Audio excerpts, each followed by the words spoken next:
Uncle from Another World episode 2.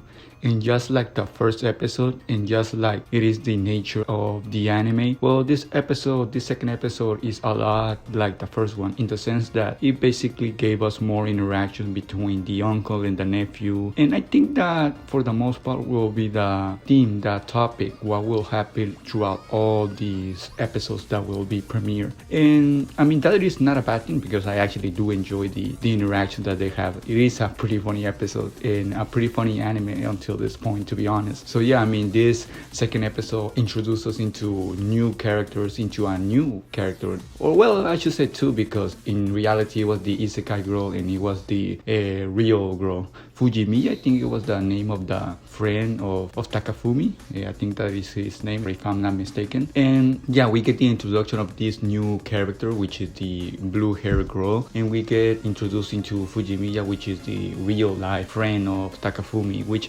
apparently, and like we saw throughout the episode, is in love or likes Takafumi, which gave us a pretty funny conversation and a pretty funny interaction between the three characters, between the uncle, the nephew, and her. And to be honest, in the future it probably will give us a lot of more funny interaction between those three, because already, I mean, she doesn't like his uncle, mainly because, I mean, he is really interrupting the potential relationship that those two can have. And by those two, I mean her and Takafumi. So yeah, I mean, it was pretty funny to see them basically going at each other. Well, mostly her going at him. It is just his nature that he doesn't really care about what anyone thinks of him, or he's kind of oblivious to the surrounding situation that he is in.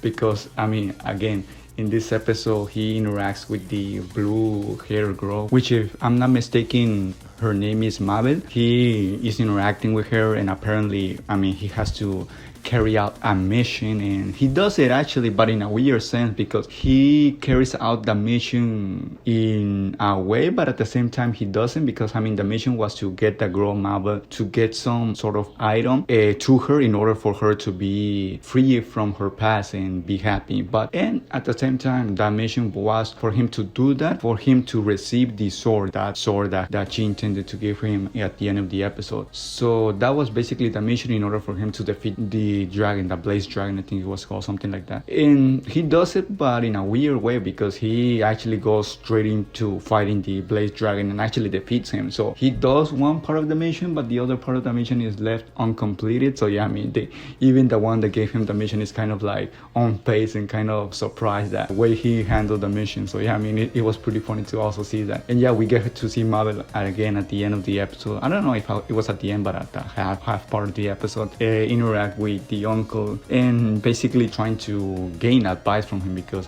she knows that he is really strong. And I mean, she asks, oh well, how can I be better, how can I be stronger, I don't want to be weak. And being the typical uncle that he is, he gives a pretty funny response. I mean, he basically says that she should be the way she is. She shouldn't change her way into being what other things she should be. So yeah, I mean, it was pretty funny. So just that part, I mean, it is a pretty good advice, I would say. It is not a bad advice, but the follow-up was really interesting, because he was using game analogies, as he always does. So he did that, and he basically gave, in a sense, what she wanted by giving her that advice, because I mean, she wanted to be a recluse person, a shut-in person, whatever you want to call her. And yeah, I mean, in a way, he gave her what she wanted to hear, which is basically be what she is and don't feel any shame of it. So I don't know how anyone would take that as a bad or good thing, but I mean, that is what happened. So I don't know if she will actually get, or we will get more from her in the future. I will suppose that we will actually get more from her. I don't know if in the real world, or it still is going to be flashback memories from the isekai world. At least I think the main girl, the elfin girl, will actually get transported or teleported, or I don't know, in some way into the real world. Or maybe, yeah, we'll still get more flashback from her only. But I will guess that she will actually too will get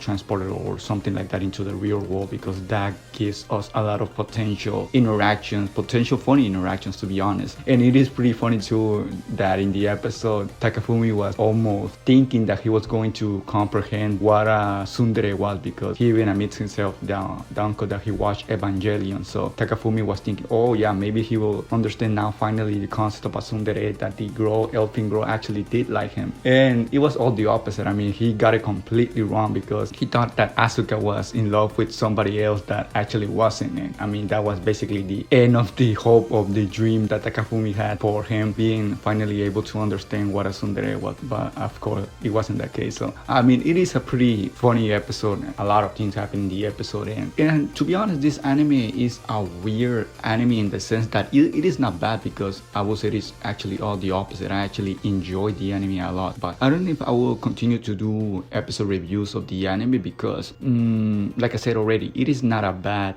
anime. It is actually a good anime that gives good laughs and that gives fun times and that gives a good time to kill time, basically. But I don't know if it's an anime that is worth analyzing and doing episode reviews, because some animes are simply not like that. I mean, to be honest, in these seasons in this summer 2022, we got Overlord, we got Classroom of the Elite, we're going to get Danmanji, and we're going to get other cool animes that are currently airing, and some of them are really worth talking about and really doing anime reviews. But I don't know if I'm going to continue with this anime, because it is not an anime that is intended to be analyzing and reviewing in detail and basically stripping out every single detail and talking about it. I don't know if it is that kind of anime. I actually don't think about it is. So yeah, we'll see if I continue to do episode reviews of future episodes. It is going to be more if I'm feeling like doing it than anything else, to be honest. So yeah, like I said already, it is not because it is a bad anime or anything like that. Like I said, it is the actual opposite. I don't know if I'm being